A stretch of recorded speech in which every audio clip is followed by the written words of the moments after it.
momentos, a dos personas que respetamos y admiramos, dos amigos de esta casa, de este espacio libre como el viento. Le agradezco mucho al maestro Alejandro Rosado, sociólogo, escritor, que nos acompaña en este espacio libre como el viento. Alejandro, gracias por tu paciencia. Disculpa que te haya chutado todo este segmento, pero creo que era importante para entrar con todo, para dejar la víbora chillando. ¿Cómo estás, maestro? Muy bien, Vicente, muchas gracias. Saludos a ti y a tu auditorio. Sí, muchas gracias.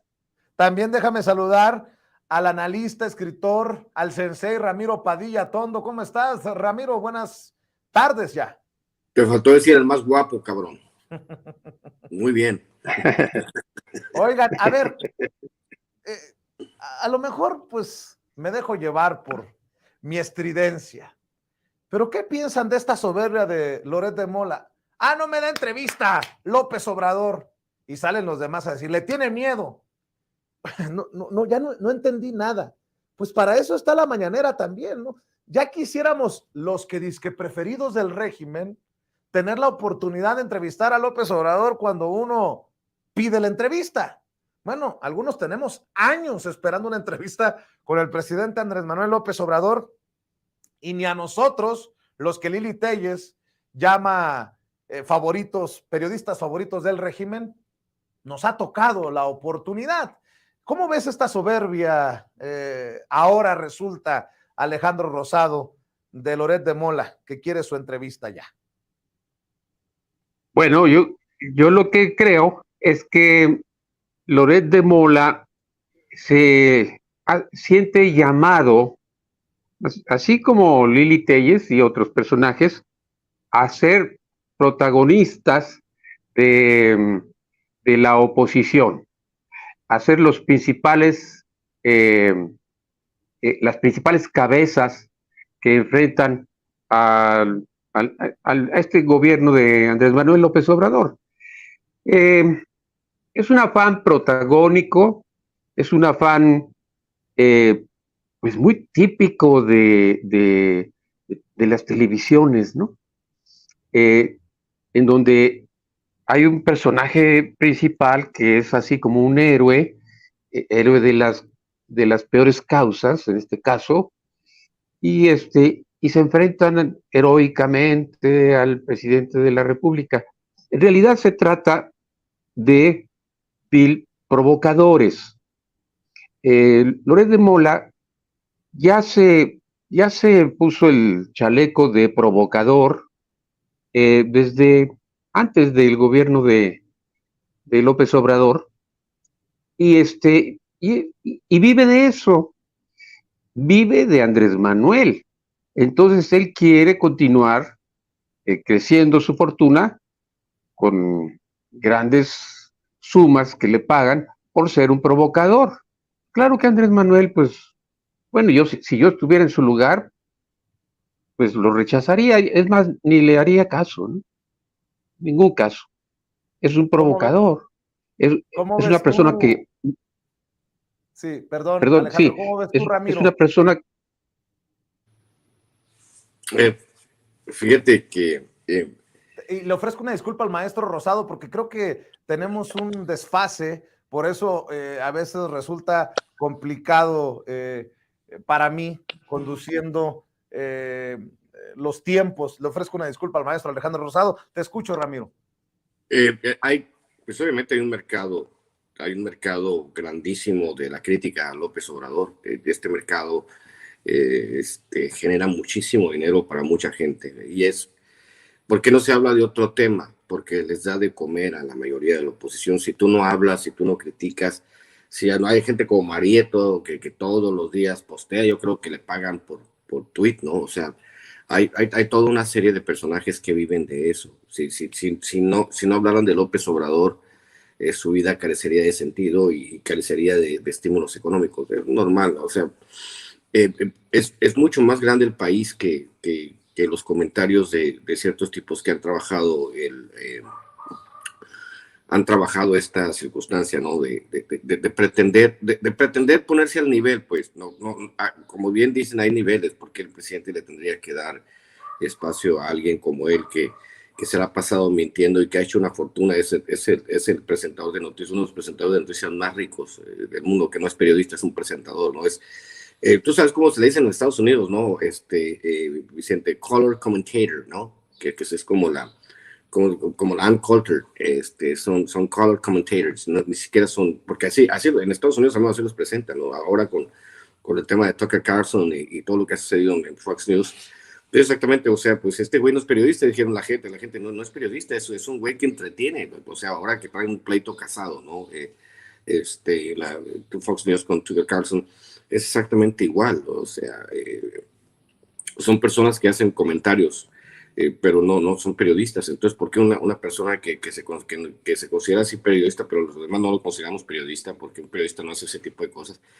¿Por qué en este momento pretende? Pues, o sea, también tiene razón, o sea, hay dos vías en esto, el asunto de la vía de que el presidente obviamente utiliza los comentarios de la oposición para pegarles, pero lo otro también es que de repente se exagera la importancia de este tipo de personajes que no deberían de tener lugar en el discurso público, pero que es parte de, ¿no? Pero sí, de repente como que habría que bajarles el switch a estos personajes, por más que lo digan, porque también el presidente lo ha utilizado a su favor, ¿no? De repente cuando volteas y ves que tienen 80% de aprobación, pues dices, a ver, ¿dónde está todo lo crítico que ha sido Latinos, todo lo crítico que ha sido todos estos camaradas? Y si el presidente pues, sigue aumentando su popularidad, simplemente uno tendría que decirles, deberían de cambiar de estrategia, porque a 5 años de la llegada a la presidencia de López Obrador, ahora el tipo que tiene el 80, creo que terminó con el 84% de popularidad cuando fue jefe de gobierno. Entonces parece ser que López Obrador quiere romper ese récord de llegar a más del 84% de popularidad, ¿no? Al final de su mandato. Entonces, pues ahí va el asunto, que pueden decir lo que quieran, no hay en sí, pues digo, no hay consistencia en inteligencia en la manera en que se conducen, porque pues hay un mercado que alimentar y ese mercado anti-AMLO es el que las da de comer y pues tienen que contarle historias, ¿no? Te gustan las historias de corrupción de la familia de López Obrador, que no existe, por supuesto. Entonces, pues ahí vamos a alimentarles, vamos a inventarles historias, vamos a agregarle características de personalidad que no tienen, ¿no? Para alimentar ese público insaciable que quiere ver mal al presidente López Obrador y a su familia, y por eso son tan agresivos. Así que, pobres vatos, ¿no? ¿Y qué me dicen de la troleada que le pone el presidente Andrés Manuel López Obrador a Norma Piña, la ministra presidente de la Suprema Corte de Justicia de la Nación? Le preguntaron al presidente sobre este premio a los derechos humanos que recibirá por parte de la Asociación Internacional de Mujeres Juezas. ¿Y qué fue lo que respondió don David, el presidente?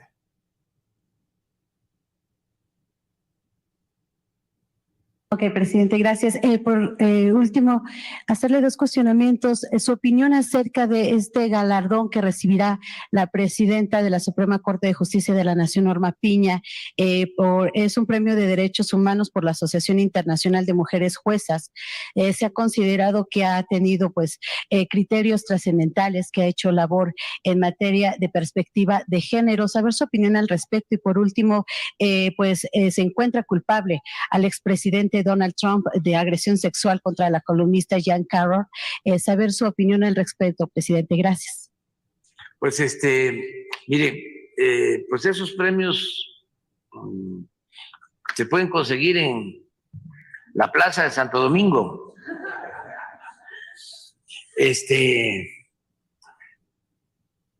O también en el Time. Acuérdense de esa revista famosa, ¿no?, internacional, que decía el economista del año. Siempre era un secretario de Hacienda de México, de la época del saqueo, de la corrupción. Los presidentes de México de aquel entonces salían en la portada. Premios a Krause en la monarquía española, casi una vez por año. Ah, miren aquí. No, no hablaba yo de él. Quítalo. Bueno, pues ahí están las declaraciones del presidente Andrés Manuel López Obrador. Ya me imagino el berrinche que habrá hecho Raimundo Rivapalacio, el gran columnista, el gran periodista Raimundo Rivapalacio, cuando escuchó esta mañana al presidente, porque hoy publica en El Financiero: está enojado y lleno de un odio galopante, el método que emplea para sacar sus frustraciones, porque las cosas no salen ni como las desea, ni en los tiempos que quiere, es insultar para descalificar. Alejandro Rosado, escucho tus reflexiones. Bueno, yo creo que se trata de una derecha muy desesperada y que ha entrado ya también en algo muy curioso. Cuando alguien desespera, aplica lo mismo una y otra vez. Entonces, lo que sucede es que al final de cuentas, hasta una derecha desesperada entra en una zona de confort. La zona de confort consiste en vivir del presidente, vivir de criticar de la manera más estúpida al presidente y a su familia, criticar cualquier defecto, porque claro que el gobierno, digamos, el gobierno en turno siempre tiene fallas y a partir de ahí empieza el desgaste. Bueno, pero esto se ha convertido en una zona de confort para la derecha. La derecha ya no tiene ni el caso de Loret, ni en el caso de Rivapalacio, ni siquiera el equipo de jueces de la Suprema Corte, no tienen más que responder, son respondones, ya no tienen otra alternativa ante las sugerencias de cambio verdadero. De hecho, Andrés Manuel ha dicho, puede haber, puede correrse hasta el centro, la cuarta transformación puede correrse un poquito al centro, pero no debe de detenerse. Y efectivamente, es que de lo que se trata no es de irse al centro o a lo más radical, sino ir profundizando la cuarta transformación. Y esto ya no lo pueden detener ellos. Entonces, quedan en una zona de confort como los críticos amargados que siempre estarán allí, en los rincones donde las telarañas las arañas hacen su telaraña. Ahí se van a quedar. Y entonces, yo creo que necesitamos, como comentaristas, como periodistas, pasar a otro plano, porque estas cosas, esta declaración de que la jueza, la ministra Piña, es premiada por una asociación internacional de juezas por los derechos humanos, me parece que ya son noticias que no son noticias, que ya no tienen ninguna importancia. Está el caso Assange, pero primerísimo plano, ¿verdad? Como un caso que ya con la toma de posesión del nuevo rey, Carlos III, hay una presión superior. Está el asunto de Ucrania, está el asunto de que Lula está luchando por la paz en Europa. Hay muchos otros temas que estos, pero estos temas son los que, como bien dices, y bien dice Ramiro, generan entretenimiento.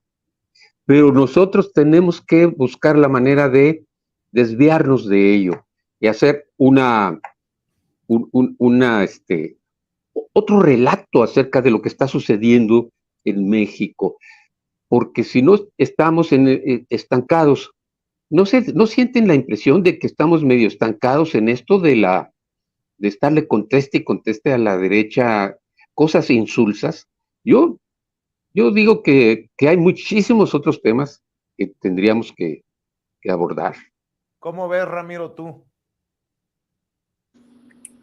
Sí, coincido con Alejandro. Obviamente, te acuerdas que lo dijimos después de la elección de 2021, que era tiempo de construir un nuevo discurso, porque habíamos estado siendo reactivos a todo lo que decía la derecha. Obviamente, sí, da material a la derecha, ¿no? Porque también tenemos que estar en la discusión pública, tenemos que encontrar el equilibrio, pero también tenemos que hablar de lo que nosotros proponemos.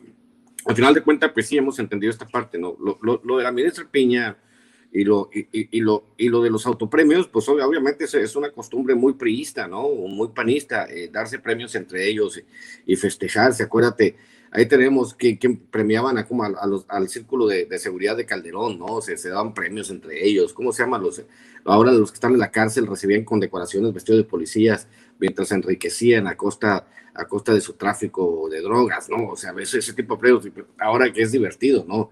O las condecoraciones que se entregan unos a otros, lo que dices, ¿no? El estadista del año, por ejemplo, yo escribí cuando escribía para Sin Embargo, escribí un artículo hablando de Peña Nieto cuando recibió el premio del estadista del año. Imagínate Peña Nieto, el estadista del año.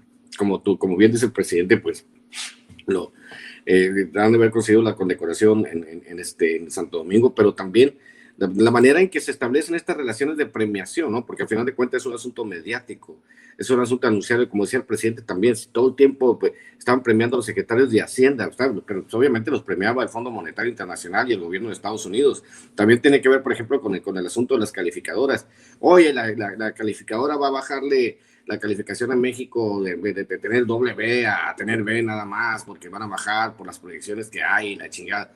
Pero pues, ¿qué hace una calificadora y de dónde son? Son de Estados Unidos, ¿Y qué se tiene que hacer con las calificadoras? No, pues Peña Nieto les dio $500,000 para que lo calificaran bien. Bueno, pues siendo así, o sea, tiene más o menos la misma dinámica de las calificadoras que la dinámica de los premios internacionales, y sí, como bien dice Alejandro, pues sí, desde cierta manera es insulso. Para mí se me parece que es un tema noticioso, ¿no? Porque en este tema de la discusión y de la polémica con la Suprema Corte y las cosas que nos hacen, pues también es menester de repente darle su ajuste a los ministros y que ellos no se crean. O sea, el problema en México es que hay personas que se sienten por cultura mexicana. Ahí Alejandro me puede ayudar, ¿no? Porque el tema, como bien dice, freudiano, o el tema psicológico, el tema de, no sé, de Nietzsche, del superior, donde están los cuates totalmente enfocados en creer que son superhombres y piensan que se merecen más cosas que las que se merece el pueblo en general.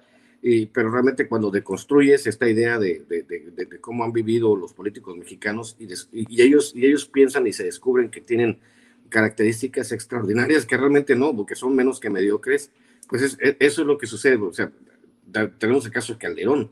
Calderón creyó que podía ser un buen presidente, o sea, su estulticia y su estupidez lo llevó a pensar que él podía ser presidente, cuando el cuate no podía ser ni presidente municipal. Y sigue caminando y exhibiéndose por los foros internacionales como si fuera un gran expresidente, ¿no? Y la extrema derecha en todo el mundo le aplaude porque pues obviamente le regaló casi todo el país. Entonces hay que sí, de repente como que hay que medirle el agua a los camotes, ¿no? Pero pues también es parte, o sea, es parte del show todo esto, mi querido Vicente, de la ministra, ¿no?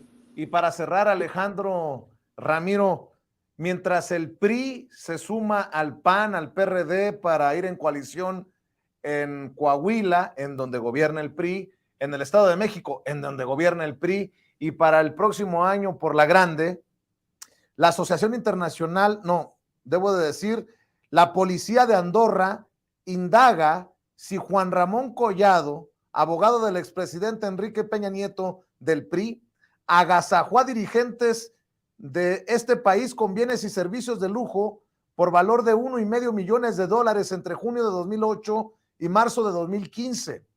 El dinero bajo sospecha costeó exclusivos hoteles, restaurantes, joyerías y clínicas de estética en España, Francia, Italia, Suiza y Estados Unidos, según un informe confidencial de los investigadores del Principado Europeo al que ha tenido acceso el diario español El País. Los agentes rastrean quién se esconde tras los cargos abonados con una decena de tarjetas de crédito a nombre de Collado, que desde mediados de 2019 permanece encarcelado por blanqueo en la Ciudad de México. Además de desembolsar la factura de elitistas establecimientos, el dinero de plástico sufragó también la compra de vuelos, el alquiler de vehículos y sirvió para sacar dinero en efectivo de cajeros en los citados países. Junto al letrado, los clientes reales de estos servicios fueron terceras personas vinculadas a la política mexicana, según los investigadores. Pues ahí les dejo de tarea, ¿no? Yo creo que hay que dar a conocer estas noticias porque vamos a procesos electorales en los que estos, o por lo menos los amigos de estos malandros, bandoleros, diría el presidente Andrés Manuel López Obrador, le dicen al pueblo, vuelvan a confiar en nosotros, Alejandro. Sí, fíjate que es terrible el nivel en que la decadencia del régimen llegó a el despilfarro mayor, porque la decadencia es que ya no hay medida, ya no hay proporción.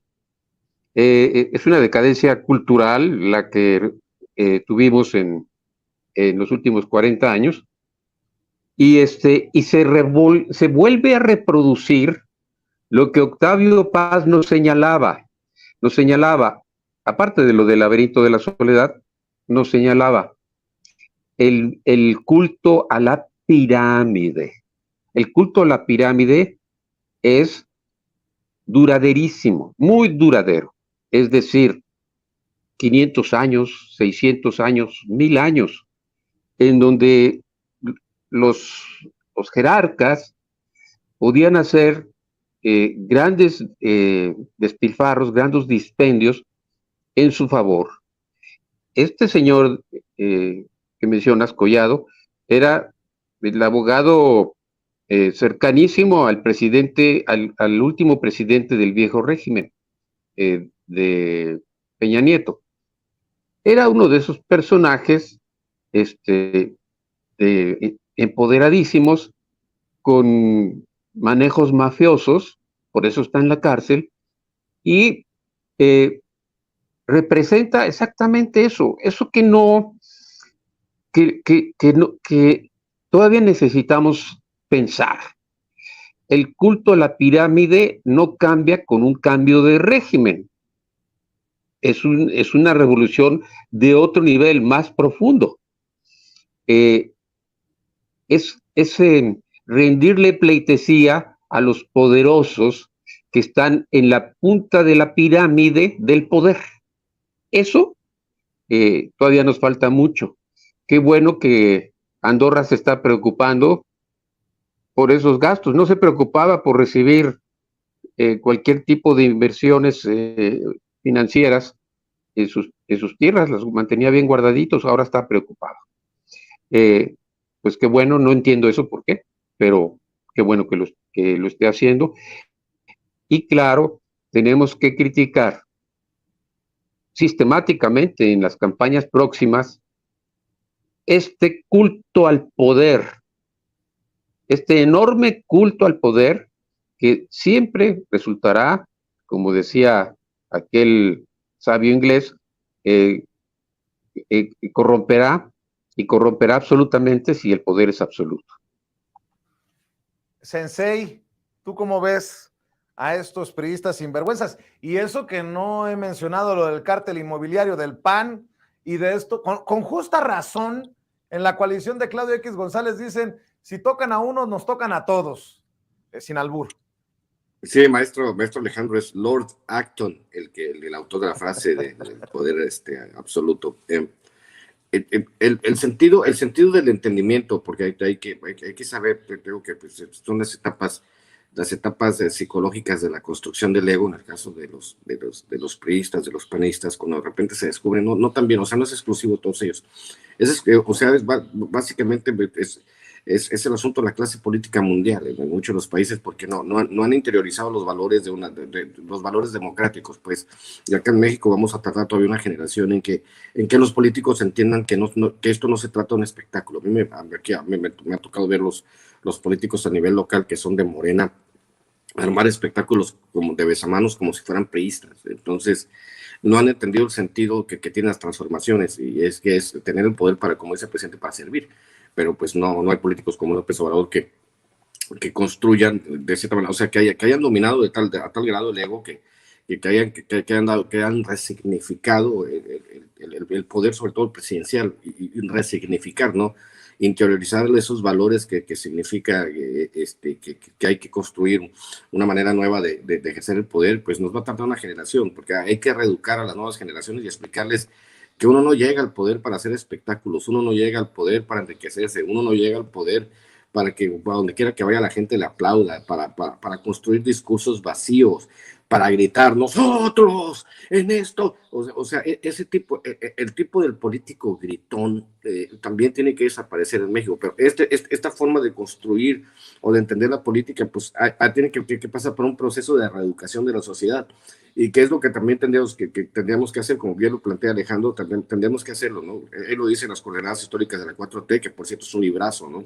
Tendríamos que reconstruir, resignificar, para que este tipo de circunstancias donde ves a los ricos, a los pobres, donde la gente admira al chingón, como dice Octavio Paz, ¿no? Es que se admira al chingón, se admira al tipo que tiene una esposa rubia, en un México donde no hay una abundancia de rubias. Eso lo decía Alan Reading en Vecinos Distantes, ¿no? O sea, se admira la manera de construir el poder por los medios que sean. Es muy chingón porque se chingó a todos y llegó a la cima y ahora es el más poderoso, ahora todo el mundo tiene miedo. Hay que recordar un Carlos Hank González, por ejemplo, ¿no? Que era muy poderoso, era muy maldito, pero era muy elegante en su manera de describir al mundo y de invitar a sus adversarios y hacerles una buena comilonga, ¿no? Había un cuate, ¿cómo se llamaba? El Nene Garza, o sea, un cuate de apellido Garza, Tamaulipas, que mandaba un avión exclusivo para que le trajeran un cabrito, ¿no? ¿Qué vamos a comer ahora? Un cabrito de Tamaulipas, y órale, vayan en un avión privado a traerme el cabrito, que lo hagan allá en Tamaulipas porque es el sabor que me gusta. O sea, de ese tipo de cosas que hacían los políticos de antes, políticos faraónicos, ¿no? Que pensaban que eran dueños del presupuesto. Ahora que se descubren fuera de la jugada del presupuesto, ese es el asunto de los rabiosos empresarios que no producían nada ni que generaban valor agregado, simplemente eran rentistas del presupuesto, como Claudio X González, que hasta él mismo, ¿no? Se pagaba 9 millones de pesos al año de sus organizaciones, con presupuestos de un fideicomiso, con dinero de nuestros impuestos. Pero imagínense que Claudio X González se paga 9 millones de pesos de salario. Uno dice, ¿cómo es posible? Pues imagínate como él, como decía César, ¿no? ¿Cuántos fideicomisos han de andar por ahí que generan intereses de millones y millones de dólares de nuestro dinero para mantener juniors? Y probablemente Enrique Lamadrid, no sabemos de qué viva también, ¿no? Después de la mega chinga que le pegó Viri Ríos, hay que preguntarle a Enrique Lamadrid de qué vive, qué estudió, ¿no? Y que ahora el junior quiere ser presidente. Es una nueva circunstancia donde vamos a ir poco a poco aprendiendo que el poder es para servir, y el poder tiene que ser también de cierta manera horizontal, no piramidal, y es lo que vamos a construir en el futuro, mi querido Vicente. Muy bien. Oye, maestro, pues de una vez invitemos a la gente a tus esfuerzos para que respalden, apoyen, estén al pendiente. Mañana nos vemos a las 10 de la noche, hora de México, en mi canal. Vamos a tener un par de entrevistas, a platicar un rato. Ya saben, nos vemos más tarde con Marcelino Panivino. Ya saben, @Charo Ilustrado, @Ramiro Tondo, y los que quieran libros, pues ahí me dicen por Twitter. Te mando un abrazo. Gracias, @Ramiro Atondo en Twitter. Y el maestro Alejandro Rosado, ¿en dónde te apoyamos? ¿En dónde te leemos, maestro? Muchas gracias, Vicente. Pues mira, pueden leer mis libros, que son 3 ahorita, los que están en la plataforma Amazon. Son 2 novelas comunistas que se llaman El Moscovita y la Zona 2, que son novelas autobiográficas de cuando fui comunista en los años de la Guerra Sucia. Y un libro de ensayos que acaba de mencionar Ramiro, que se llama Coordenadas Históricas de la 4T. Es un libro actual. Pocos libros hay como esos todavía, aunque vienen más, ¿no? Vienen más de otros autores. Y así que esos los pueden comprar en Amazon o a través de mi cuenta en Facebook, Alejandro Rosado, con Z, se escribe Rosado. Muy bien, pues Alejandro, Ramiro, les agradezco mucho que hayan llegado a esta cita con la audiencia de Sin Censura. Estamos al pendiente, que pasen excelente día. Gracias, maestros. Y déjeme saludar a mi amigo Mauricio García, experto financiero.